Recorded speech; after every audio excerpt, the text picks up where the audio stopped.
Gum ഗണപതിയേ നമഃ. യാ ദേവീ സർവഭൂതേഷു മാതൃരൂപേണ സംസ്ഥിത നമസ്തസ്യൈ നമസ്തസ്യൈ നമസ്തസ്യൈ നമോ നമഃ. നമസ്കാരം. കണ്ണൂർ വിഷൻ ജ്യോതിഷത്തിലേക്ക് ഏവർക്കും സ്വാഗതം. നമ്മൾ കഴിഞ്ഞ അധ്യായത്തിൻ്റെ തുടർച്ചയായ കാര്യങ്ങളാണ് പറയുന്നത്. ഞാൻ പറഞ്ഞിരുന്നു, നമ്മൾ കുറേ കാലമായി ജ്യോതിഷം മാത്രം പറയുന്നു. അപ്പോൾ ദേവിയെക്കുറിച്ച് കൂടുതൽ കേൾക്കാൻ താല്പര്യമുള്ള ഒരുപാട് പ്രേക്ഷകർ നമ്മുടെ ഈ പ്രോഗ്രാമിനുണ്ട് എന്ന് എനിക്കറിയാം. അപ്പോൾ അവരുടെ താല്പര്യം സംരക്ഷിക്കാനും ഞാൻ ബാധ്യസ്ഥനാണല്ലോ. അപ്പോൾ അത്തരം ഭക്തന്മാർ, പ്രത്യേകിച്ചും മൂകാംബിക ഭക്തർ, എൻ്റെ ഈ പരിപാടിക്ക് വേണ്ടി കാത്തു നിൽക്കുന്നവരാണ്. അത് അവരെ സംബന്ധിച്ചിടത്തോളം ജ്യോതിഷം കേൾക്കുക എന്നുള്ളതല്ല അവരുടെ ഇത്.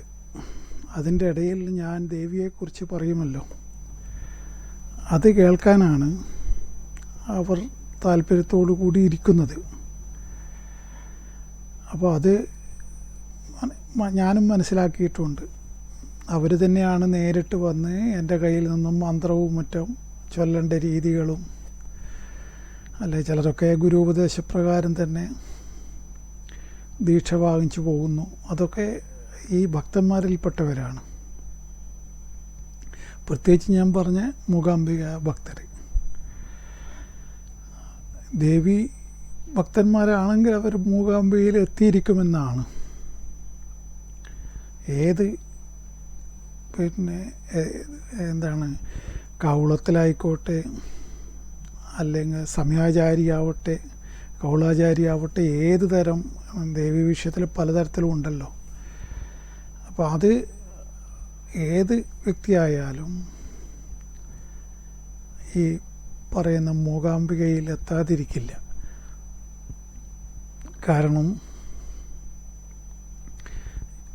ദേവീഭക്തന്മാരുടെ ശരിയായ അഭയസ്ഥാനം അത് തന്നെയാണ്.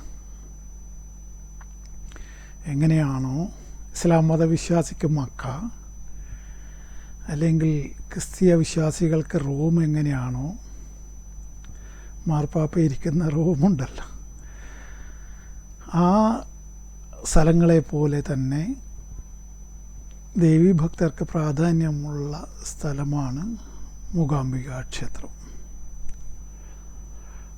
അതുകൊണ്ട് തന്നെ അവിടെ പോകുന്നവർക്ക്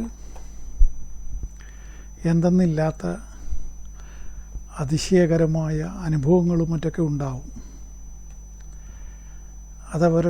അതായിരിക്കാം അവരെ പിന്നെയും പിന്നെയും അങ്ങോട്ടേക്ക് നയിക്കുന്ന ഘടകം. ഞാനത് പ്രത്യേകം ശ്രദ്ധിച്ചിട്ടുണ്ട്. അവിടെ ഉള്ള ഭക്തന്മാർ സ്ഥിരം കാണുന്നവരാണ് അധികവും. ഒരു തവണ പോയാൽ പിന്നെയും എന്തോ പിടിച്ചു വലിക്കുന്ന ഒരു ആകർഷണ ശക്തി ഈ മൂകാംബിക ക്ഷേത്രത്തിനുണ്ട്. പിന്നെ ആ ശക്തി കാണുന്നത് ഗുരുവായൂരപ്പനും അയ്യപ്പനുമാണ്. അയ്യപ്പൻ്റെ പിന്നെ വേറൊരു തലത്തിലാണ്. ഗുരുവായൂരപ്പനും ഈ കാന്തശക്തി ഉണ്ട്, അല്ലെങ്കിൽ ആകർഷണം,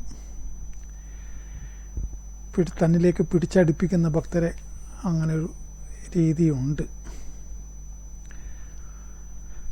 പക്ഷേ ഓരോ വ്യക്തിക്കും ഓരോ ദേവതയോടുണ്ടാവുന്ന ജന്മജന്മാന്തരമായിട്ടുള്ള DNA കൂടെയൊക്കെ വരുന്നതായിരിക്കും എന്ന് പറയുന്നു. അത് കാരണം എൻ്റെയൊക്കെ പിതാവും അദ്ദേഹത്തിൻ്റെ അച്ഛനുമൊക്കെ ദേവി ഭക്തന്മാരായിരുന്നു. അത് പൂർണ്ണമായിട്ടും എന്നിലേക്ക് വന്നു. പിന്നെ മറ്റൊരു വകുപ്പിൽ ചിന്തിച്ചാൽ പിന്നെ എൻ്റെ അമ്മയുടെ കുടുംബക്കാരും അതിൻ്റെ കാരണവന്മാരും മറ്റൊക്കെ 10-700 വർഷമായിട്ട് ദേവി ആരാധന നടത്തിയവരും അത്തരം എന്താ പറയുക, അന്നത്തെ കാലത്തെ ക്ഷേത്രമൊക്കെ നിർമ്മിച്ച് അതിനെ ആരാധിച്ചവരൊക്കെയാണ്. DNA എന്ന് പറയുന്നത് അതാണ്. അതിനെ നിഷേധിക്കാനും പാടില്ല പോലും. ഒരു കോളുണ്ട്. ഹലോ, നമസ്കാരം സാർ. നമസ്കാരം, പറയൂ. ഹലോ, പറഞ്ഞോളൂ. 12/9/58.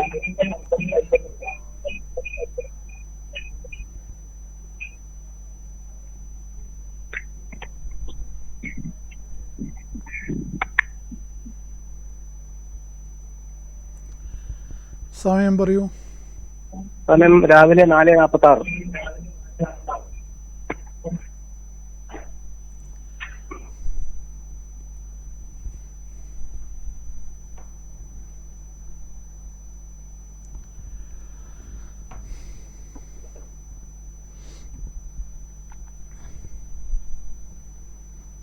മകൻ നക്ഷത്രം.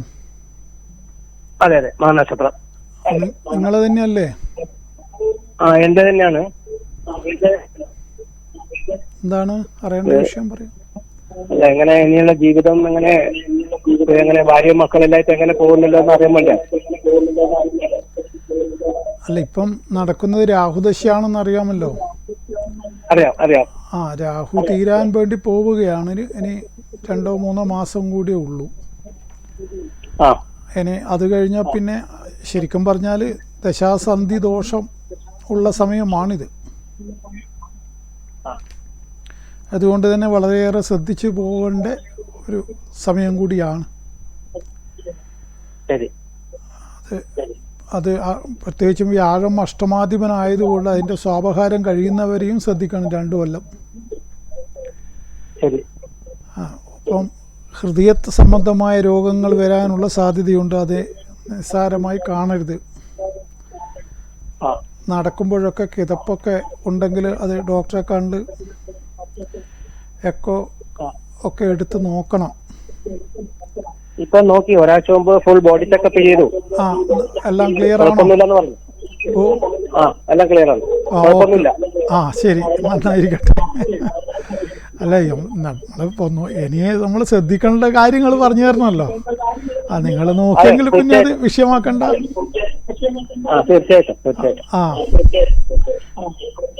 ഇനി ഈ രാഹു നിങ്ങളെ സമ്മിശ്ര ഫലമാണ് ചെയ്തത്. കഴിഞ്ഞ 1 കൊല്ലമായിട്ട് അത്ര ഗുണമുള്ളതല്ല. ഇനി അങ്ങോട്ട് ശരിയാവും. ഈ വ്യാഴം ഒന്നുകൂടി ശരിയാവാനുണ്ട്.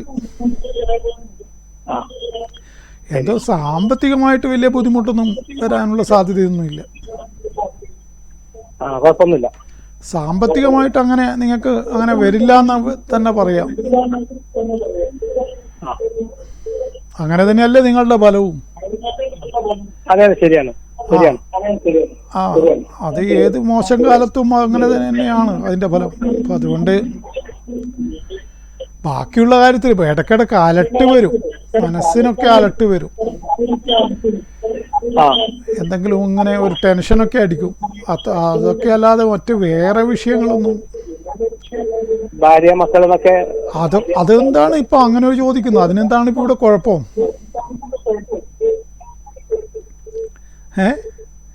ഇല്ല, ഒന്നുമില്ല, അങ്ങനെയൊന്നുമില്ല. അല്ല, വയസ്സാവുമ്പോൾ നമുക്ക് എല്ലാവരും സൗകര്യമാണല്ലോ.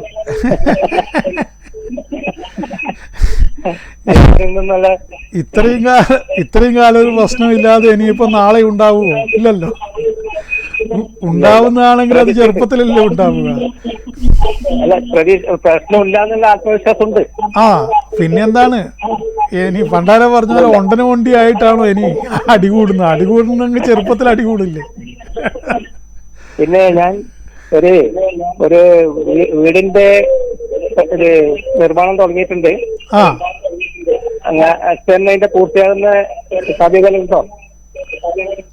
അത് വ്യാഴദശ അതിൽ കയറി താമസിക്കാൻ തുടങ്ങിക്കഴിഞ്ഞാലോ? ഈ സന്ധി കഴിയണം എന്തായാലും. അടുത്ത വർഷമാവോ? ഈ അടുത്ത വർഷം തന്നെയാണ് നല്ലത്. ഈ കൊല്ലം അങ്ങോട്ട് പോകട്ടെ. 24-25 മതി. അല്ല, ബുദ്ധിമുട്ടൊന്നും വരുന്നില്ല, സാമ്പത്തികമായിട്ട് ബുദ്ധിമുട്ടൊന്നും വരുന്നില്ല? അതൊന്നും പണി വരില്ല. തീർപ്പാക്കാൻ അതിപ്പം തന്നെ അക്കൗണ്ടിൽ ഉണ്ടല്ലോ, പിന്നെ എന്താ അത് അക്കൗണ്ടിൽ നിന്ന് പറന്നു പോവോ? ലോൺ എടുത്തിട്ടുണ്ട് കുറെ. അതെ, ലോണോ എങ്ങനെയോ അക്കൗണ്ടിൽ ഉണ്ടല്ലോ. ഉണ്ട്. ആ, പിന്നെ അതെവിടെയാ പറന്നു പോകുന്നത്?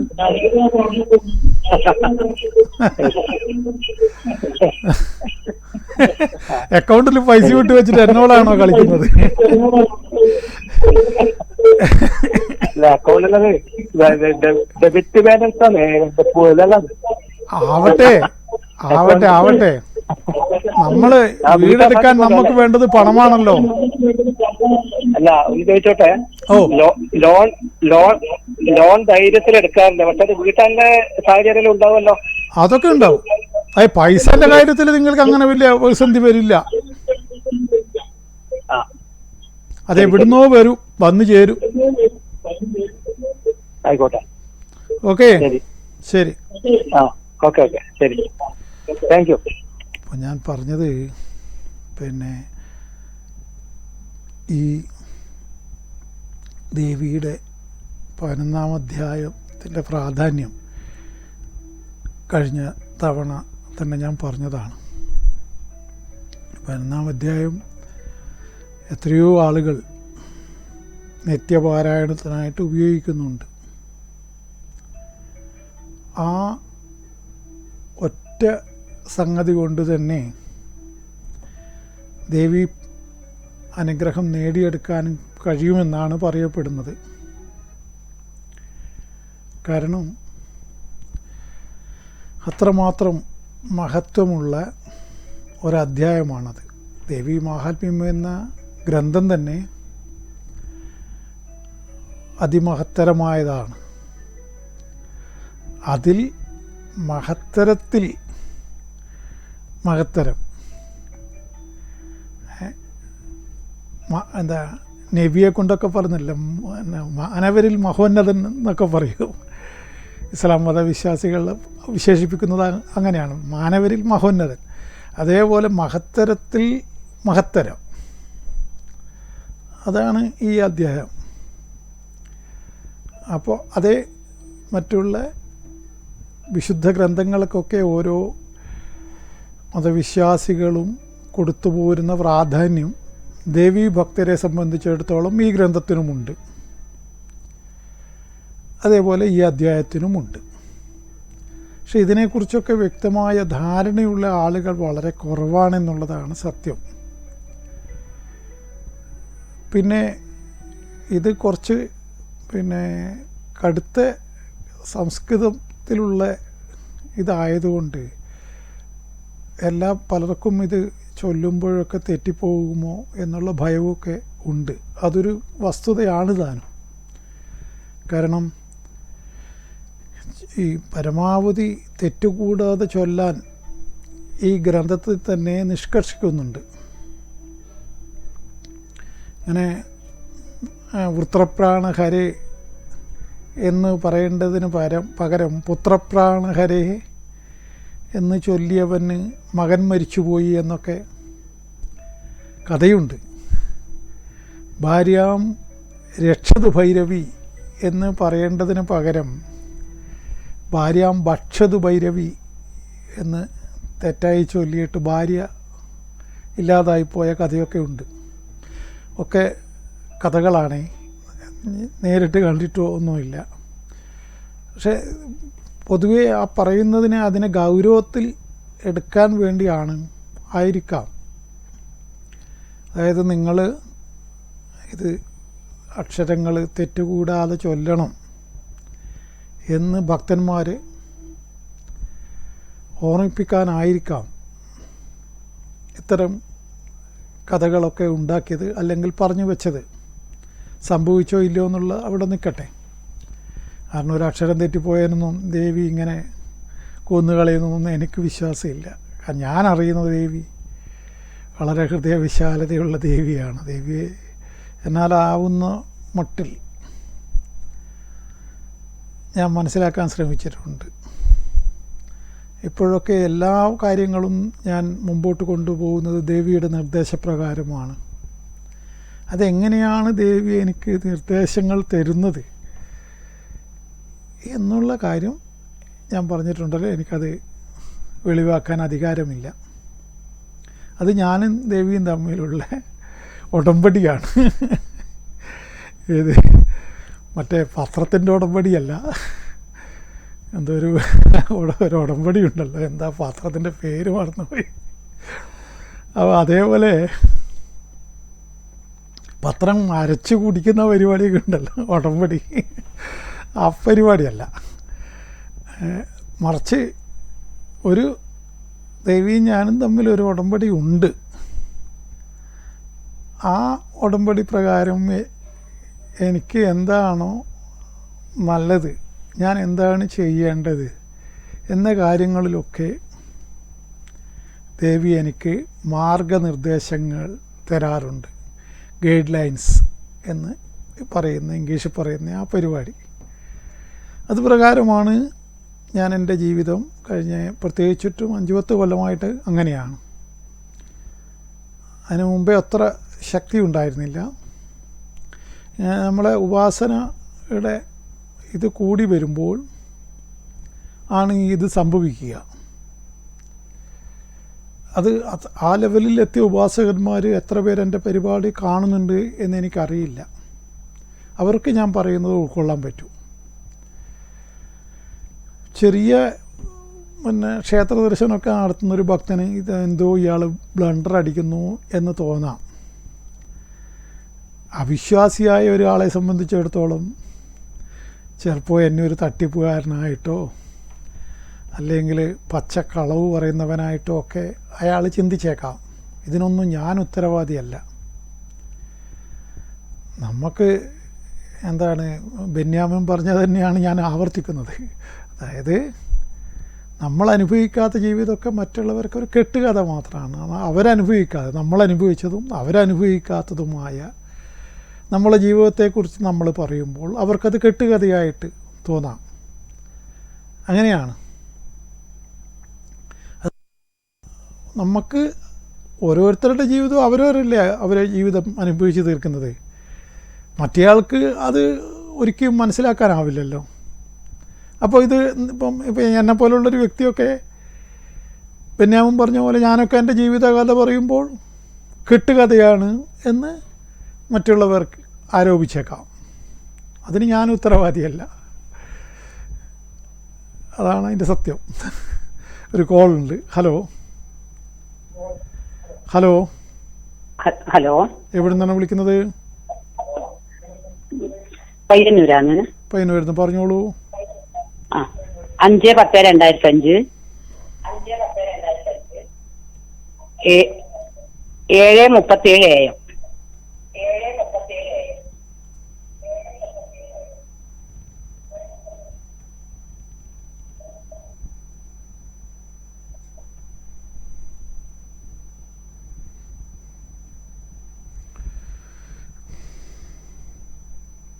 ചോദ്യ നക്ഷത്രം അതെ അതെ. ആരുടേതാണ്? കൊച്ചുമകൻ്റെതാണ്. ആ, വിദ്യാഭ്യാസത്തിനെ കുറിച്ചിട്ട് അറിയാനാ. അയാൾക്ക് 17 വയസ്സ് വരെ രാഹുദശയായിരുന്നു. ഇപ്പോൾ വ്യാഴദശയാണ് നടക്കുന്നത്. വ്യാഴത്തിൻ്റെ സ്വാപഹാരമാണ് ഇപ്പോൾ നടക്കുന്നത്. അത് കഴിഞ്ഞാൽ പഠനത്തിൻ്റെ കാര്യത്തിലൊക്കെ നല്ല നിലയിൽ മുമ്പോട്ടേക്ക് പോകും. അതിനെത്ര സമയം വേണ്ടി വരും ഇനി? അത് 1 വർഷം കൂടിയുണ്ട്. അതുകൊണ്ട് തന്നെ ഇപ്പം വേണ്ടത്ര വേണ്ടത്ര ഇല്ല എന്നാണ് ഞാൻ പറയുന്നത്. വേണ്ടത്ര ഇല്ല, അതെ, നമുക്ക് തന്നെ മനസ്സിലാവുന്നത്. എങ്ങനെ? പഠനത്തിൽ താല്പര്യം കുറച്ച് കുറഞ്ഞു പോയി. അതാണ് ഞാൻ പറയുന്നത്. അത് മാറ്റം വരുമെന്ന്. ഈ സ്വാപഹാരം കഴിയണം. 25 3-ാം മാസം. ഒരു വർഷം അല്ലേ? ഏതാണ്ട് 1 വർഷമുണ്ട്. അത് കഴിഞ്ഞാൽ അയാൾക്ക് തന്നെ സ്വയം ഒരു മാറ്റം വരും. ഇങ്ങനെ പോരാ എന്ന് തോന്നും. ഇവന് പാട്ട് പാടാനുള്ള കഴിവുണ്ടോ? ഇല്ല പാട്ട് പാടില്ല. ഈ മോണാക്ടൊക്കെ മുമ്പ് ചെയ്തിരുന്നു. ആ അല്ല, കലയിൽ എന്തെങ്കിലും താല്പര്യം ഉണ്ടാവുമെന്നാണ്. അതൊന്നും വളർത്തിക്കൊണ്ടുവരുന്നില്ല അല്ലേ? മോണാക്ടെല്ലാം ചെയ്ത് സ്റ്റേറ്റ് ഫസ്റ്റ് എല്ലാം കിട്ടിയതാണ്. ആ കണ്ടില്ലേ? അപ്പോ കലയിൽ താല്പര്യമുള്ളവനായിരിക്കും, അതാണ് ഞാൻ ചോദിച്ചത്. അതെ അതെ അതെ. അതിന് വളർത്തിക്കൊണ്ടുവരണ്ടേ? സ്റ്റേറ്റിൽ ഫസ്റ്റ് ഒക്കെ കിട്ടുക എന്ന് പറഞ്ഞാൽ വലിയ കാര്യമല്ലേ? അത് ചെറിയ സംഭവമല്ല. പരിഹാരം ചെയ്യുന്നത് നിങ്ങൾക്ക് താല്പര്യമുണ്ടെങ്കിൽ എന്നെ ബന്ധപ്പെടൂ, നമുക്ക് വേണ്ട രൂപത്തിൽ ചെയ്യാം. ഈ ബുധനൊക്കെ മൗഢ്യവും മറ്റൊക്കെയുള്ള ജാതകമാണ്. ഓ, കാര്യമായ ദോഷങ്ങളില്ല. നിങ്ങൾക്ക് പഠന കാര്യത്തിൽ കൂടുതൽ ഇതിലേക്ക് നയിക്കണമെന്നുണ്ടെങ്കിൽ അതിന് വേണ്ട പരിഹാരങ്ങളും കൂടി ചെയ്യാമെന്നാണ് പറഞ്ഞത്. ആയിക്കോട്ടെ, അതിനു വേണ്ടിയിട്ട് വിളിക്കാം. വിളിച്ച് നേരിട്ട് ബന്ധപ്പെടൂ നിങ്ങൾ എന്നെ. ഓക്കെ. പിന്നെ വിദ്യാഭ്യാസത്തിൽ പുരോഗതി ഉണ്ടാവും.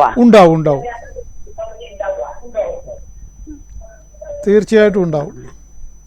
ജാതകപരമായിട്ട് ജാതകവശാല എങ്ങനെയാണ്? ജാതകവശാല തന്നെയാണ് ഞാൻ ഫലം പറയുന്നത്. ഇവനിപ്പോ സത്യം പറഞ്ഞ നമ്മളെ നാടൻ ഭാഷയിൽ ഒരു തലവെന്ത പോലത്തെ ഒരു കളിയാ കളിക്കുന്നത്. തെക്കോട്ട് പോയാൽ വടക്കുന്ന് വരും, ബൈക്കും എടുത്തൊരു പോക്ക് പോയാൽ അങ്ങനാ വരിക. അപ്പൊ അതാണ് അത് അവന്റെ ഇപ്പോഴത്തെ സമയത്തിന്റെ ഇതാണ്. നല്ല സ്മാർട്ടായിട്ട് ഉണ്ടായിരുന്നതാണ്. 2 കൊല്ലായിട്ട് ഇങ്ങനെ കാണുന്നത്. അതെ, അതുണ്ടാവും. ഒരു അരവട്ടനെ പോലെ കളിക്കും. അതൊക്കെ മാറ്റം വരും. അതിന് വേണ്ട പരിഹാരം ഞാൻ സാറിനെ വിളിക്കാം. മറ്റേ നമ്പറിലല്ലേ വിളിക്കണ്ട്? ഇവിടെ കാണുന്ന നമ്പറിൽ തന്നെ 9388 അതന്നെ, അതിൽ വിളിച്ചാൽ മതി. ഓക്കെ. ഓൺലൈനായിട്ട് നിങ്ങൾ പരിഹാരം ചെയ്യില്ല? നമ്മൾ ഗൂഗിൾ പേ ചെയ്താൽ പോരെ? മതി, നമുക്ക് നോക്കാം, പറയാം. ഓക്കെ, ശരി. അപ്പോൾ ഞാൻ പറഞ്ഞത്, ദേവിയുടെ ഈ ഗ്രന്ഥത്തിൽ 11-ാം അധ്യായം, ഓരോ അധ്യായത്തിനും ഒരു ധ്യാനസ്തോത്രമുണ്ടാവും. അത് ബാലരവിദ്യുതിമിന്ദു കിരീടാം തുംഗകുജാം നയനത്രയുക്താം സ്മേരമുഖീം വരദാങ്കുശപാശാ ഭീതികരിം പ്രഭജേ ഭുവനേശീം. ഇതാണ് 11-ാം അധ്യായത്തിൻ്റെ ധ്യാന സ്തോത്രം. അത് പ്രത്യേകം ശ്രദ്ധിക്കണം. എന്താണ് അതിൻ്റെ അർത്ഥം? എന്താണ്? ഉദയ സൂര്യൻ്റെ പ്രഭയോട് കൂടിയവളും. ഉദിച്ചു വരുന്ന സൂര്യന് ചുവപ്പ് നിറമായിരിക്കും, അല്ലെങ്കിൽ കുങ്കുമവർണ്ണമായിരിക്കും. അത് പ്രത്യേകം ശ്രദ്ധിക്കണം. അപ്പോൾ അത് ദേവിയുടെ പൊതുവായിട്ടുള്ള ഒരു നിറമായിട്ടും അതിനെ പറയുന്നുണ്ട്. സിന്ദൂരാരുണ വിഗ്രഹാം ത്രിനയനാം മാണിക്യമൗലീസ്ഫുരത് എന്നുള്ള ലളിതാസഹസ്രനാമത്തിലെ ഏറ്റവും പ്രധാനപ്പെട്ട ധ്യാനസ്തോത്രം കേൾക്കാത്തവരുണ്ടാവില്ലല്ലോ ദേവീഭക്തന്മാർ. ഇപ്പോൾ പൊതുവെ ദേവിക്ക് ഇങ്ങനെ ഈ കുങ്കുമ കളർ, അവിടെയും അത് തന്നെയാണല്ലോ പറയുന്നത്. ദേവിയുടെ നിറം ഉദിച്ചു വരുന്ന ഉദയസൂര്യൻ്റെ നിറമാണ്, അല്ലെങ്കിൽ കുങ്കുമവർണ്ണമാണ്, ഇളം ചുവപ്പ് നിറമാണ്, ഇങ്ങനെയൊക്കെയാണല്ലോ വർണ്ണിക്കുന്നത്. അത് പൊതുവായിട്ട് അങ്ങനെ തന്നെയാണ് ദേവിയെ സങ്കല്പിക്കുന്നതും അങ്ങനെ തന്നെയാണ്. ധ്യാനസ്തോത്രം നമ്മൾ ആ സ്വരൂപധ്യാനം എന്ന് പറയും അതിന്. അങ്ങനെ ധ്യാനിക്കാൻ മനസ്സിലേക്ക്, നമ്മളെ ഹൃദയ കമലത്തിലേക്ക് നമ്മൾ ദേവിയെ ധ്യാനിക്കുന്നത്. അതിന് ധ്യാനത്തിൻ്റെ പല പടികളുണ്ട്, അതൊക്കെ വേറെ കാര്യം. ഇതിപ്പോൾ നമ്മൾ സാധാരണഗതിയിൽ ദേവിയുടെ സ്വരൂപത്തെ നമ്മൾ ധ്യാനിക്കുന്നു, അതാണ് ഞാൻ പറയുന്നത്. അല്ലാതെ ധ്യാനം പരിശീലിക്കുന്നത് മനസ്സിനെ ഏകാഗ്രമാക്കാനും മറ്റൊക്കെ എത്രയോ ഇപ്പോഴും ഗുഹകളിലും മലകളിലും ഒക്കെ ഏകാന്തവാസം നയിച്ചുകൊണ്ടും മറ്റൊക്കെ ധ്യാനത്തിലിരിക്കുന്നവർ ആയിരക്കണക്കിനുള്ളൊരു നാടാണ് നമ്മുടെ ഭാരതം. അത് മറന്നു പോകേണ്ട ആരും. അവരൊക്കെ ഇപ്പോഴുമുണ്ട്. അതിൽ കുറേ പേരിങ്ങനെ കുറേ വേഷം കെട്ടിയിട്ടൊക്കെ നാട്ടിനെ, നമ്മളെ ഇതിനെ പറയിപ്പിക്കാൻ വേണ്ടി പുറത്തേക്ക് ഇറങ്ങുന്ന വസ്ത്രം ധരിക്കാണ്ട് മറ്റൊക്കെ. അത് പക്ഷെ അവരെ കണ്ണിലത് ഭയങ്കര സംഭവമാണ്. നമുക്കത് എന്തോ അരോചകമായ പുതിയ കാലഘട്ടത്തിൽ ഒരു പരിധിവരെ ലോകത്തിൻ്റെ മുമ്പിൽ വസ്ത്രം ധരിക്കാത്തവർ എന്നുള്ള ഒരു നെഗറ്റീവ് ഉണ്ടാക്കാനൊക്കെ ഈ സോഷ്യൽ മീഡിയ വഴി ഇതിനൊക്കെ കാരണമായി വരും. കാരണം വസ്ത്രമൊക്കെ ധരിക്കുക എന്നുള്ളതൊരു മിനിമമാണല്ലോ. ഇപ്പോൾ കൊണ്ട് ഒരു പുതിയൊരു കക്ഷി ഇറങ്ങിയിട്ടുണ്ട്. അയാൾ കൗബീനം മാത്രമേ അയാൾ ധരിക്കുള്ളൂ. ഒരേ എങ്ങോട്ടാ ഓടുന്നതെന്ന് അയാൾക്കും അറിയില്ല. ഈ കൗബീനത്തിൻ്റെ പുറത്തൊരു തോർത്ത് മുണ്ട് കൊടുത്താൽ അയാൾക്കൊന്നും വരാനില്ല. പക്ഷെ അത് അയാൾ ചെയ്യില്ല. അത് അത്ര നല്ല കാര്യമായിട്ടല്ല എന്നെ പോലെയുള്ള ആളുകൾ കാണുന്നത്. കാരണം നമ്മുടെ രാജ്യത്തിൻ്റെ പുറമേ ഉള്ള ഇമേജും കൂടി നമ്മൾ ശ്രദ്ധിക്കണമല്ലോ. ഇങ്ങനെ ഇന്ത്യ ഉടുതുണി ഇല്ലാത്ത ആൾക്കാരുടെ നാടാണ് എന്ന് പറയപ്പെടുന്നത് പുറംനാടിൽ ജീവിക്കുന്ന ആളുകൾക്ക് അത് ഉണ്ടാക്കുന്ന പ്രശ്നം ഭയങ്കരമാണ്. അതാണ് അതിൻ്റെ വിഷയം. നമ്മൾ ഇവിടെയുള്ളവർക്കല്ലല്ലോ, അവർക്ക് അതിന് സമാധാനം പറയേണ്ടി വരും. എന്നോട് എത്രയോ പേര് പറഞ്ഞിട്ടുണ്ട് ഇങ്ങനെയൊക്കെ ചോദിക്കുമ്പോൾ എന്താ ചെയ്യുക. ഇങ്ങനെ ഞാൻ പറഞ്ഞു അതൊന്നും ഇപ്പം മാറ്റാനിപ്പോൾ ആർക്കും ആവുമൊന്നുമില്ല, അതൊരു ഓരോരോ രീതികളാണ് എന്ന് പറഞ്ഞു. ഒരു കോളുണ്ട്. ഹലോ ഹലോ ഹലോ എവിടെ നിന്നാണ് വിളിക്കുന്നത്? ഹലോ, ഇത് പിണറായി. ആ പിണറായി പറയൂ. 1992 ജൂൺ 23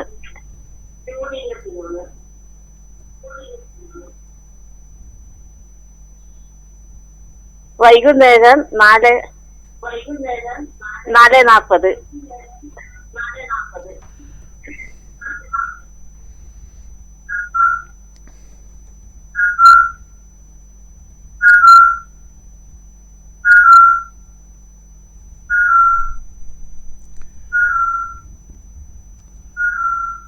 ആരുടേതാണ്?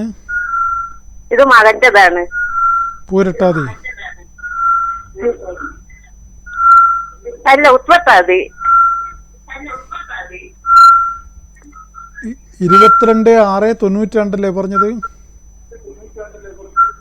92. 22/6/92. 23. ഓക്കെ.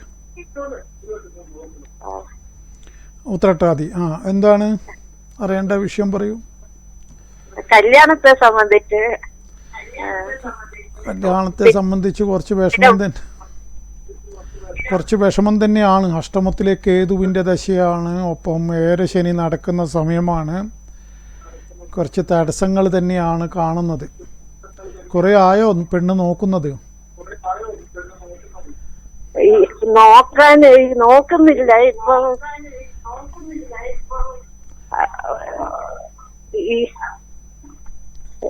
എങ്ങനെ നോക്കാൻ വേണ്ടിട്ടൊരു തടസ്സം തോന്നുന്നു.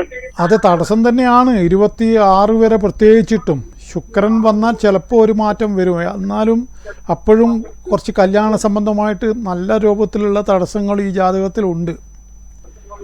അല്ലെങ്കിൽ തടസ്സമൊന്നും ഇല്ലാത്തവന് പോലും പെണ്ണിനെ കിട്ടുന്നില്ല. അപ്പോൾ ജാതകത്തിലും കൂടി ഇങ്ങനെ തടസ്സം കാണുമ്പോൾ അപ്പോൾ അതുകൊണ്ട് അതിന് വേണ്ട കാര്യങ്ങളൊക്കെ ചെയ്യണം. ഇയാൾ നല്ല ജോലി തന്നെയല്ലേ ചെയ്യുന്നത്? ജോലിയില് തടസ്സം തന്നെയാണ്. ജോലി ഒരു ശരിക്കുള്ള ശമ്പളമുള്ള ജോലിയല്ല. അപ്പോൾ ഞാനീ പറഞ്ഞ സമയദോഷം എല്ലാത്തിനെയും ബാധിക്കുന്നു എന്ന് വേണം പറയാൻ. ഈ കേതുവിൻ്റെ ദശ, അഷ്ടമത്തിലുള്ള കേതുവിൻ്റെ ദശയാണ്. അത് തീരാൻ 2026 3-ാം മാസം വരെയുണ്ട്. ഇനിയും 2 വർഷമുണ്ട്. അതുകൊണ്ടാണ് നിങ്ങൾ ഈ പറയുന്നത് പോലെ വേണ്ടത്ര ഒരു നല്ല ശമ്പളമൊന്നും ഇല്ലാതെ ജോലിയൊക്കെ ആയിപ്പോയത്. അതാണ്. അപ്പോൾ ഇയാളെ ജാതകത്തിലൊക്കെ നല്ല കർമ്മത്തിലൊക്കെ നല്ല ഇതുള്ള വ്യക്തിയാണ്. അയാൾക്ക് പിന്നീട് ഉയർച്ച വരിക തന്നെ ചെയ്യും. ശനിയും വ്യാഴവും ഒക്കെ നല്ല നിലയിൽ നിൽക്കുന്ന ജാതകമാണ്. പക്ഷേ ഇപ്പോൾ ഉള്ള സമയദോഷത്തിൻ്റെ കാഠിന്യമാണ് ഇങ്ങനെ പ്രശ്നങ്ങൾ ഉണ്ടാക്കുന്നത്.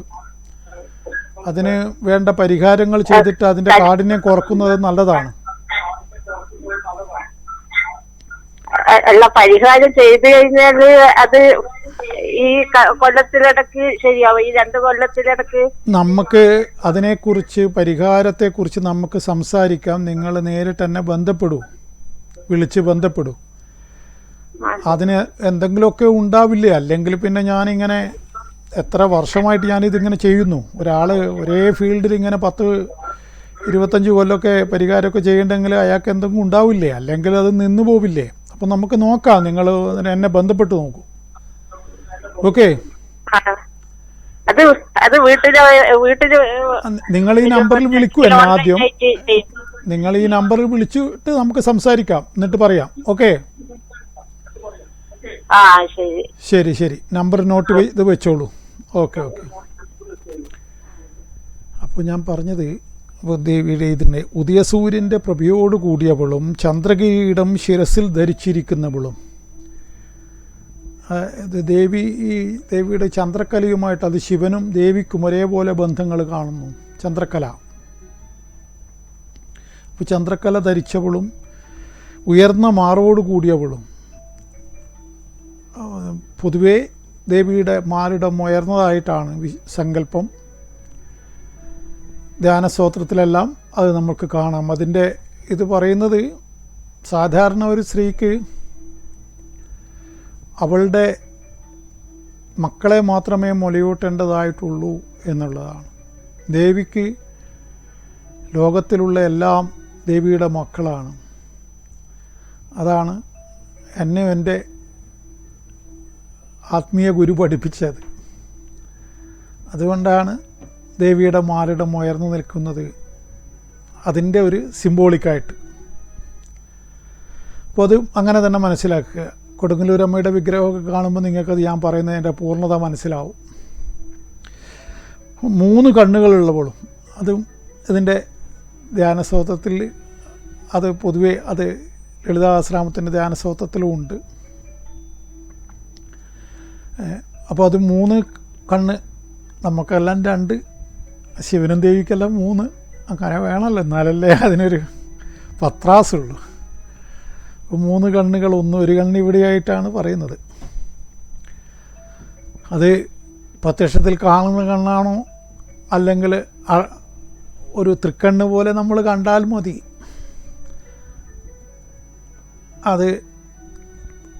അതായത് നമ്മൾക്ക് ഏത് ശ്രേയസ്കരം ഏത് അശ്രീകരം എന്നൊക്കെ ആ കണ്ണുകൊണ്ടാണ് നോക്കി കണ്ടുപിടിക്കുക. കൂടുതൽ അതിനെക്കുറിച്ചൊന്നും പറയുന്നില്ല. അപ്പോൾ ഏതായാലും 3 കണ്ണും മന്ദഹാസം പൊഴിയുന്നവളും. അതാണ് ചിരിയും ദേവിയും തമ്മിൽ ബന്ധമുണ്ട്. അപ്പം ഞാനൊക്കെ ദേവി ഭക്തനായതിൻ്റെ ശേഷമാണ് ഇങ്ങനെ ചിരിക്കാൻ തുടങ്ങിയത്. അത് വാസ്തവമാണ്. അല്ല, പണ്ടേ ചിരിക്കുമായിരുന്നു, പക്ഷേ ദേവി ഭക്തനായതിൻ്റെ ശേഷം ഇങ്ങനെ ചിരി ഓവറായിപ്പോയി. എന്നോട് പലരും പറയും കുറച്ചുകൂടി ഗൗരവത്തിലൊക്കെ പറഞ്ഞു കൂടെ. എന്നെ കൊണ്ട് പറ്റില്ല. അത് എങ്ങനെയാണ് ഈ ഗൗരവത്തിൽ ഇങ്ങനെ ഇരിക്കുക? അപ്പോഴേക്ക് ശ്വാസം മുട്ട് അനുഭവപ്പെടും. കുറച്ച് നേരം ഇങ്ങനെ ഭയങ്കര ഗൗരവത്തിലൊക്കെ ഇരിക്കണമെന്നൊക്കെ വിചാരിക്കും. പക്ഷെ അപ്പോഴേക്കും ഒരു തരം അസ്വസ്ഥത അനുഭവപ്പെടാൻ തുടങ്ങും. അത് ഈ ദേവി സ്മിതമുഖി എന്നുള്ള ദേവിയെക്കുറിച്ചുള്ള ഈ ഒരു ഇത് തന്നെ ആയിരിക്കാം അതിൻ്റെ കാരണമൊന്നും. ഇത്ര പെട്ടെന്ന് അസ്വസ്ഥനാവുന്നത് അതുകൊണ്ടായിരിക്കാം. കുറച്ച് നേരം ഗൗരവം പിടിച്ചിരിക്കുമ്പോഴേക്കും പറഞ്ഞറിയിക്കാൻ കഴിയാതൊരു വിമ്മിട്ടം എന്നെ വന്ന് പൊതിയും. അത് പലതവണ ഞാൻ സ്വയം നിരീക്ഷിച്ചിട്ട് മനസ്സിലാക്കിയതാണ്. അത് പരിപാടിയിൽ മാത്രമല്ല, നേരിട്ടും ആരോടെങ്കിലും സംസാരിക്കുമ്പോൾ ഗൗരവത്തിലേക്ക് വരേണ്ട ചില സന്ദർഭങ്ങളുണ്ടാവും. അപ്പോഴേക്കും ഞാൻ അസ്വസ്ഥനാവും. അത് വസ്തുതയാണ്. അതേസമയം ചിരിച്ച് കളിച്ചിട്ട് വർത്തമാനം പറയാനാണെങ്കിൽ എത്ര നേരവും എനിക്ക് ഒരു മടുപ്പില്ലാതെ ഇങ്ങനെ മുമ്പോട്ട് കൊണ്ടുപോകാൻ പറ്റും. അതിന് പറ്റിയ ആളാണ് മുമ്പിൽ വന്നിരിക്കുന്നതെങ്കിൽ പറയാനുമില്ല. പിന്നെ പൊട്ടിച്ചിരിയുടെ ഒരു പ്രളയം തന്നെ അവിടെ സംഭവിക്കും. അത് എല്ലാവരും ആ കെമിസ്ട്രി ശരിയാവില്ല. അതങ്ങനെയാണല്ലോ. ചില സമാന മനസ്കർ അങ്ങനെയുണ്ടല്ലോ ഒരു വിഭാഗം, നമ്മളെപ്പോലെ വേവ് ലെങ്ത് എന്ന് ഇംഗ്ലീഷിൽ പറയുന്ന ആ ഒരു സംഗതി. മറ്റേ നമ്മുടെ മുന്നിലിരിക്കുന്ന വ്യക്തിയുമായിട്ട് നമുക്ക് പെട്ടെന്ന് താതാത്മ്യം പ്രാപിക്കാൻ കഴിയുക. ഇപ്പം അത് ഒരേപോലെ ചിന്തയൊക്കെ ഉണ്ടാകുമ്പോഴാണ് അത് സംഭവിക്കുക. ഇപ്പം ദേവീ ഭക്തനായ ഒരു വ്യക്തിയാണെങ്കിൽ പൊതുവായിട്ടൊരു വിഷയം വന്നല്ലോ അവിടെ. അപ്പോൾ ദേവിയെക്കുറിച്ച് സംസാരിക്കുന്നു, അല്ലെങ്കിൽ മൂകാംബിക ക്ഷേത്രത്തെക്കുറിച്ച് സംസാരിക്കുന്നു, അല്ലെങ്കിൽ മന്ത്രങ്ങളെക്കുറിച്ച് സംസാരിക്കുന്നു, അതിൻ്റെ ഗുണഫലങ്ങളെക്കുറിച്ച് സംസാരിക്കുന്നു. അപ്പോൾ അങ്ങനെ വിഷയങ്ങൾക്ക് ഒരു പഞ്ഞം വരില്ല അവിടെ. യാതൊരു താല്പര്യവുമില്ലാത്ത ഇത്തരം പൊതുവായ താല്പര്യങ്ങളില്ലെങ്കിൽ വർത്തമാനങ്ങൾ നീട്ടിക്കൊണ്ടുപോകാൻ പറ്റില്ല. അതേതൊരു ആളെ കാര്യത്തിലും അങ്ങനെ തന്നെയാണ്. ഓരോ ആളുകൾക്കും ഓരോ തരത്തിലുള്ള താല്പര്യമായിരിക്കും. സാഹിത്യത്തിൽ താല്പര്യരായ രണ്ട് വ്യക്തികൾ തമ്മിൽ വർത്തമാനം പറയുമ്പോൾ പുതിയ പുസ്തകത്തെക്കുറിച്ച്, KR മേരിയുടെ ആരാച്ചാരെക്കുറിച്ച്, അല്ലെങ്കിൽ ആടുജീവിതത്തെക്കുറിച്ച്, ഒരു സങ്കീർത്തനം പോലെ എന്നുള്ള പെരുമ്പടവം ശ്രീധരൻ്റെ നോവലിനെക്കുറിച്ച്, അങ്ങനെ അവരുടെ പരന്ന വായനയുള്ള രണ്ടുപേരാണെങ്കിൽ സംസാരിക്കുന്നുവെങ്കിൽ അവരറിയാതെ MD-യിലേക്ക് എത്തുന്നു, രണ്ടാം ഊഴത്തിലേക്ക് എത്തുന്നു. ഇനി വിദേശത്തുള്ള ആംഗലേയ സാഹിത്യകാരന്മാരായ ഷെല്ലിയെക്കുറിച്ചും കീറ്റ്സിനെക്കുറിച്ചും ഒക്കെ സംസാരിക്കുമ്പോൾ, അല്ലെങ്കിൽ മാർക്കേസിനെക്കുറിച്ച് പറയുന്ന ആളുകൾ, അവർ വലിയ നല്ല പാണ്ഡിത്യമുള്ളവർക്കാണല്ലോ, ഇംഗ്ലീഷ് പാണ്ഡിത്യമുള്ളവർക്കാണല്ലോ അത്തരം ആംഗലേയ ഭാഷയിലുള്ള, ഇംഗ്ലീഷ് ഭാഷയിലുള്ള അത്തരം, അല്ലെങ്കിൽ അതിൻ്റെയൊക്കെ വിവർത്തനം ഇന്ന് കിട്ടും, അത് വേറെ കാര്യം. എങ്കിലും അതിൻ്റെ ശരിയായ അതിൻ്റെ ഡെപ്തിലേക്ക് പോകണമെങ്കിൽ ആ ഭാഷ പഠിച്ചിട്ട് ആ പുസ്തകം വായിക്കുമ്പം തന്നെയാണ്. ഇപ്പം നാരായണഗുരുവിൻ്റെ ഗ്രന്ഥങ്ങളെ നടരാജഗുരു 5 ഭാഷകളിലോ മറ്റ് ജർമ്മൻ ഭാഷയിലടക്കം അക്കാലത്ത് വിവർത്തനം ചെയ്തതിൻ്റെ ഫലമായിട്ടാണ് ഗുരു ലോകഗുരുവായിട്ട് അന്ന് മാറിയത്. അത് ചെയ്തത് നടരാജഗുരുവായിരുന്നു. അദ്ദേഹത്തിൻ്റെ ശിഷ്യനായിരുന്നു നിത്യചൈതന്യയതി. അദ്ദേഹത്തിൻ്റെ ശിഷ്യനാണ് ഇപ്പോഴത്തെ മുനി നാരായണ പ്രസാദ്. അവരൊക്കെ ഊട്ടിയിലാണ്. അപ്പോൾ ഈ നടരാജഗുരുവാണ് വിവർത്തനം ചെയ്തിട്ട് ഗുരുവിനെ, നമ്മളെ നാരായണ ഗുരുവിനെ ലോകസമക്ഷം ഇങ്ങനെ ഒരു മഹാജന്മം, ഒരു അത്ഭുതകരമായ ഒരു ജന്മം ഇന്ത്യയിൽ, ഭാരതത്തിൽ, കേരളത്തിൻ്റെ ഇങ്ങനത്തെ അറ്റത്ത് ജീവിക്കുന്നു എന്ന്. അങ്ങനെയാണ് സത്യം പറഞ്ഞാൽ മഹാത്മാഗാന്ധിയും ടാഗോറൊക്കെ വന്ന് കാണാൻ കാരണം അതാണ്. കാരണം അവർക്ക് പോലും ഇത്ര ഭയങ്കരനായിരുന്നു എന്ന് അറിയില്ല. നടരാജഗുരുവിൻ്റെ ഈ വിവർത്തനം വായിച്ചപ്പോഴാണ് ഗുരു ആത്മോപദേശ ശതകത്തിനും മറ്റൊക്കെ വിവർത്തനങ്ങൾ വായിച്ചവരാണ് അന്തം വിട്ടുപോയത്. അതിൻ്റെ ഈ തത്വചിന്താപരമായ പല ഘടകങ്ങളും അതിലൊക്കെ ഉണ്ട്. അപ്പോൾ അതൊക്കെ വായിച്ച മനുഷ്യർ ആ കാലത്ത് വലിയ നമ്മൾ ഇന്ത്യയിലായിക്കോട്ടെ പുറത്തായിക്കോട്ടെ, അങ്ങനെയാണ് ഗുരു ഇത്ര വലിയ ആളായി. ആ നടരാജഗുരു എന്നുള്ള ശിഷ്യനില്ലെങ്കിൽ അക്കാലത്ത് ഗുരു ഇങ്ങനെ അറിയപ്പെടില്ലായിരുന്നു. അതൊരു വസ്തുത മാത്രമാണ് ഞാൻ പറയുന്നത്. കുമാരനാശാനൊക്കെ ഉണ്ടെങ്കിലും ഇംഗ്ലീഷ് പാണ്ഡിത്യമുള്ള നടരാജഗുരു, അദ്ദേഹത്തിന് 5 ഭാഷ അറിയാമായിരുന്നു. അദ്ദേഹമാണ് ഗുരുവിനെ അക്കാലത്ത് തന്നെ പ്രശസ്തനാക്കിയത്. അല്ല, പ്രശസ്തനാകാൻ ജനിച്ചവൻ എന്തായാലും പ്രശസ്തനാവും, അത് വേറെ കാര്യം. അംഗീകാരം കിട്ടാൻ വിധിയുള്ളവനാണെങ്കിൽ അവന് എന്നെങ്കിലും ഒരു കാലത്ത് അംഗീകാരം കിട്ടുക തന്നെ ചെയ്യും, അത് വേറെ കാര്യം. പക്ഷെ മറിച്ച് അതിന് നിമിത്തമായത് നടരാജഗുരുവിൻ്റെ പാണ്ഡിത്യം, പല ഭാഷകളിലുള്ള പാണ്ഡിത്യം ഗുണമായി എന്നാണ് ഞാൻ പറഞ്ഞത്. ഞാൻ ഒരു കാര്യം പറയുമ്പോൾ മറ്റൊരു കാര്യത്തിലേക്ക് പോയതാണ്, ഞാൻ മടങ്ങി വരാം. അപ്പോൾ ഒരു കോളുണ്ട്. ഹലോ. ഹലോ, ഹലോ, എവിടെ നിന്നാണ് വിളിക്കുന്നത്? കണ്ണൂരിൽ നിന്നാണ്. ആ പറഞ്ഞോളൂ മാഡം. 1981 1981 83. ഓക്കെ. ജൂലൈ 6.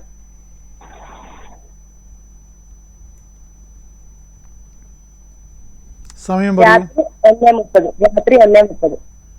രാത്രി 1:30. നക്ഷത്രം എന്താണ്? കാർത്തിക.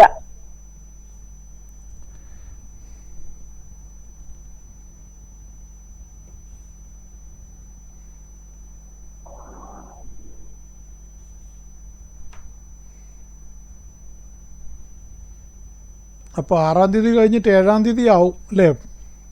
12 7-ാം തീയതി ആയാൽ മാത്രമേ കാർത്തിക വരുള്ളൂ. കാർത്തിക നക്ഷത്രം. അതെ, 6-ാം തീയതി രാത്രി 12 മണി കഴിഞ്ഞാൽ 7-ാം തീയതി ആയല്ലോ. ഓക്കെ, പറഞ്ഞത് മനസ്സിലായല്ലോ. അപ്പോൾ മാത്രമല്ല ന്യൂമറോളജിക്കലായിട്ടും 7 ഏറ്റവും നല്ല അക്കമാണല്ലോ. 7 6 അത്ര ഗുണമുള്ള അക്കമല്ല, 7 നല്ലത്. അപ്പോൾ 7 ഏകാദശിയും കൂടിയാണെന്ന്. കാർത്തിക ഏകാദശി എന്തോ ആവട്ടെ, നമുക്ക് ബലം പറയാം. അപ്പോൾ ഇതാരുടേതാണ്? ഹലോ, ആണിൻ്റെ ആണോ പെണ്ണിൻ്റെ ആണോ എന്ന് പറഞ്ഞില്ല. ഭർത്താവിൻ്റെ. എന്താണ് ഭർത്താവിനെ കുറിച്ച് അറിയേണ്ട കാര്യം ഭാര്യക്ക്? സമയം നല്ലതാണ്. ആ, സമയം നല്ലതിലേക്ക് വരാൻ പോകുന്നു. പക്ഷെ ഒരു പണ്ട് മുതലേ ഒരു എവിടെയോ ഒരു ഭാഗ്യക്കുറവുള്ള ഒരുത്തനാണ്. അതുകൊണ്ടാണ് വേണ്ട രൂപത്തിൽ ഉയരുന്നില്ല. പക്ഷെ എനിക്ക് കുറച്ചൊരു മാറ്റം വരും.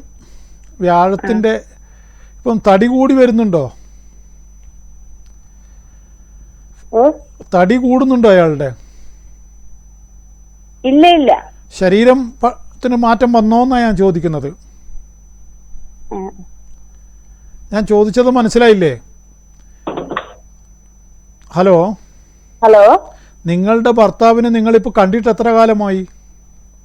2 മാസമായില്ലേ? 2 മാസം. ആ സമയത്ത് അയാളുടെ ശരീരം തടിക്കുന്നുണ്ടോ എന്നാണ് ഞാൻ ചോദിക്കുന്നത്. ഇപ്പോൾ വലിയ വ്യത്യാസം വന്നില്ല. ആ, ഇനി അതിന് വ്യത്യാസം വരും. ഇങ്ങനെ വ്യാഴം വന്നാൽ ശരീരം തടിക്കുമെന്നാണ്.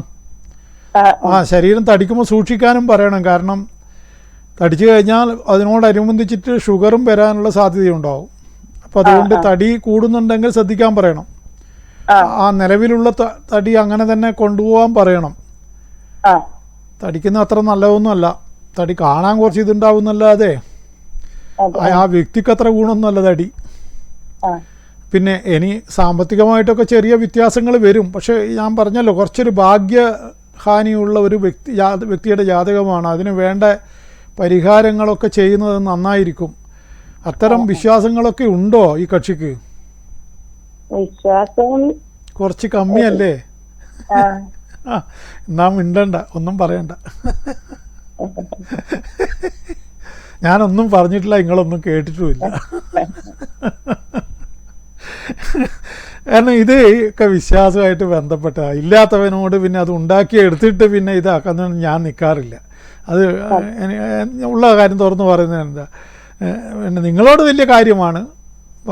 പിന്നെ ഭാര്യ എന്നുള്ള രൂപത്തിൽ നിങ്ങളോ ഭയങ്കര സ്നേഹവുമാണ് അല്ലേ? അങ്ങനെയല്ലേ?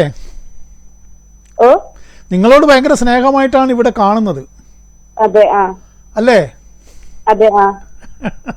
അല്ല, നിങ്ങളെ ചിന്തയാണ് എപ്പോഴും അയാൾക്ക് മനസ്ഥാനത്താണ്. അത് നല്ലതാ അല്ലേ? അത് മോശം കാര്യമല്ലല്ലോ അല്ലേ?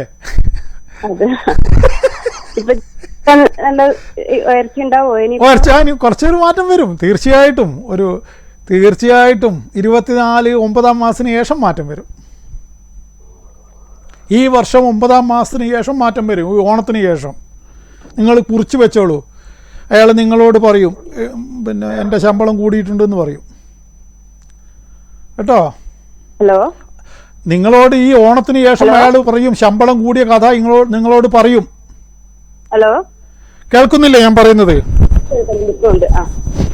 അതായത് ഈ ഓണത്തിന് ശേഷം അയാൾക്ക് ശമ്പളം വർദ്ധിക്കും. ആ കാര്യം നിങ്ങളോട് പറയും. നിങ്ങളത് ഓർത്ത് വെച്ചോളൂ, എൻ്റെ വാക്ക്. ആ ഓക്കെ? ആ അതല്ലേ നിങ്ങൾക്ക് വേണ്ടു, വേറൊന്നും വേണ്ടല്ലോ. പണമല്ലേ കൂടേണ്ടത്. പണം മാത്രമല്ല, ആ പണം പ്രധാനല്ലേ. ബാക്കിയെല്ലാം ഓക്കെ അല്ലേ, പിന്നെന്താ, പണം കൂടട്ടെ. Okay okay okay okay okay. അപ്പോൾ ഞാൻ പറഞ്ഞത്, അപ്പോൾ ദേവിയുടെ 3 കണ്ണുകളുള്ള മന്ദഹാസം പൊഴിക്കുന്നവളും വരദം, അങ്കുശം, പാശം, അഭയം എന്നിവ കൈകളിൽ ധരിച്ചിരിക്കുന്നവരുമായ ഭുവനേശ്വരി ദേവിയെ ഭജിക്കുന്നു. ഇതാണ് ഈ ധ്യാനത്തിൻ്റെ അർത്ഥം. അങ്കുശം, പാശം, അതായത് പാശം എന്ന് പറഞ്ഞാൽ കയറ്, അങ്കുശം എന്ന് പറഞ്ഞാൽ തോട്ടി, അങ്ങനെ. പിന്നെ അഭയം വെച്ചാൽ ഒരു കൈ കൊണ്ട് പിന്നെ വരം കൊടുക്കുന്നു, ഒരു കൈ കൊണ്ട് അഭയം. പിന്നെ എന്താ, നിനക്ക് ഞാൻ വേണ്ട എല്ലാ അഭയവും നിനക്ക്, ആശ്രയവും ഞാൻ നിനക്ക് നൽകുമെന്നാണ്. അതുകൊണ്ടാണ് ദേവി ഇങ്ങനെ ഈ കൈ ഇങ്ങനെ, ഒരു കൈ ഇങ്ങനെയും ഇങ്ങനെയും കാണുന്നില്ല. ഇതാണ് അതിൻ്റെ ഇത്. ഒരു കൈ പിന്നെ മറ്റൊരു സങ്കല്പമുള്ളത് ഇങ്ങനെയും പിടിക്കും. അപ്പോൾ അതിൻ്റെ ഇത് പറയുന്നത്, ഒന്നിനെ കൊണ്ട് ദുരിതം ഇങ്ങോട്ടേക്ക് എടുക്കുക, ഒന്നിനെ കൊണ്ട് അനുഗ്രഹിക്കുക. അതാണ് പൊതുവേ. അങ്ങനെയല്ലാതെ ഒറ്റ ദേവിയേ ഉള്ളൂ എന്നാണ്. അത് മധുര മീനാക്ഷിയാണ്. നിന്ന നിപ്പിൽ ഇങ്ങനെ കണ്ണുകൊണ്ട് അനുഗ്രഹിക്കുക. ബാക്കിയുള്ള ദേവിമാരൊക്കെ ഇങ്ങനെയാണ്. നിങ്ങൾ ഏത് ക്ഷേത്രത്തിൽ പോയാലും നിങ്ങൾക്ക് ഇത് കാണാൻ സാധിക്കും. ഏതായാലും നമുക്കതിനെക്കുറിച്ചൊക്കെ പറയാം. ഇനി ധ്യാനസ്തോത്രത്തിൻ്റെ അർത്ഥമാണ് പറഞ്ഞത്. ഇതൊക്കെ ഒരു പിന്നെ ഓളത്തിൽ പറഞ്ഞു പോകാനേ പറ്റുള്ളൂ. അതിൻ്റെ വിശദമായിട്ട് നിങ്ങൾ പഠിക്കേണ്ടവർ ആ രൂപത്തിൽ ഉള്ള ആളെ കണ്ടെത്തിയിട്ട് അത് പഠിക്കുക. ഇതൊരു TV പ്രോഗ്രാമിലൊക്കെ അതിൻ്റേതായ പരിമിതി ഉണ്ടല്ലോ. ഒന്നാമത് ഞാൻ സംശയമൊന്നും ഇങ്ങോട്ട് ചോദിക്കാൻ പറ്റില്ല. അതാണ് ഇതിൻ്റെ ഏറ്റവും വലിയ കുഴപ്പം. ഞാൻ അങ്ങോട്ട് പറയുന്ന പോലെ, പണ്ടാരോ പറഞ്ഞ പോലെ, റേഡിയോട് അങ്ങോട്ടൊന്നും പറയാൻ പറ്റില്ലല്ലോ. റേഡിയോ പറയുന്ന കേൾക്കുക എന്നല്ലാതെ. അത് ചില ആളെ കൊണ്ടും പറയും, ആൾ റേഡിയോ ആണ്. അങ്ങോട്ട് ചെവി കൊടുക്കില്ല, ചെവി വാങ്ങുക മാത്രം ചെയ്യുന്ന ആൾക്കാരുണ്ട്. ഇതിപ്പോൾ എൻ്റെ പ്രോഗ്രാമാണ്, അതിനാണ് എനിക്കൊന്നും ചെയ്യാൻ പറ്റില്ല. നേരിട്ട് സംഭാഷണം നടത്തുമ്പോൾ ഞാൻ ചെവി കൊടുക്കുകയും ചെവി വാങ്ങുകയും ചെയ്യും. ഏകപക്ഷീയമായ വർത്തമാനങ്ങൾ മടുപ്പുളവാക്കിക്കും. പക്ഷേ ഇതിവിടെ ഒരു പ്രത്യേക സാഹചര്യത്തിൽ എനിക്കിത് ഇങ്ങനെയല്ലാതെ വേറെ ഇപ്പോൾ ഒന്നും നിങ്ങൾക്ക് എന്നോട് സംശയമുണ്ടെങ്കിൽ ചോദിക്കാൻ കഴിയില്ല. അങ്ങനെ ഒരു പേഴ്സൺതി ഈ പരിപാടിക്കുണ്ട്. ഏതായാലും അതൊക്കെ നേരിട്ട് വന്ന് കണ്ടിട്ട് പരിഹരിക്കേണ്ടവർക്ക് പരിഹരിക്കാം. എന്നെ പിന്നെ ജ്യോതിഷം അറിയേണ്ടവർക്കും അതേപോലെ ഫലങ്ങൾ അറിയേണ്ടവർക്കും പരിഹാരങ്ങൾ ചെയ്യേണ്ടവർക്കും ഇവിടെ കാണുന്ന 9388504419 എന്നുള്ള നമ്പറിൽ വിളിച്ച് ബന്ധപ്പെടാവുന്നതാണ്. ഓൺലൈനിൽ ഫലം അറിയേണ്ടവർക്ക് ഗൂഗിൾ പേ വഴി ദക്ഷിണ അയച്ചുകൊണ്ട് വാട്സാപ്പിൽ, ഇതേ നമ്പറിൽ തന്നെ വാട്സാപ്പിൽ അയച്ചുകൊണ്ട് അങ്ങനെയും അറിയാം. ഒക്കെ നിങ്ങളുടെ തീരുമാനമാണ്. താല്പര്യമുള്ളവർ ബന്ധപ്പെടുക. എന്നെ കാണുകയും കേൾക്കുകയും ചെയ്ത് നിങ്ങൾക്ക് നന്ദി, നമസ്കാരം.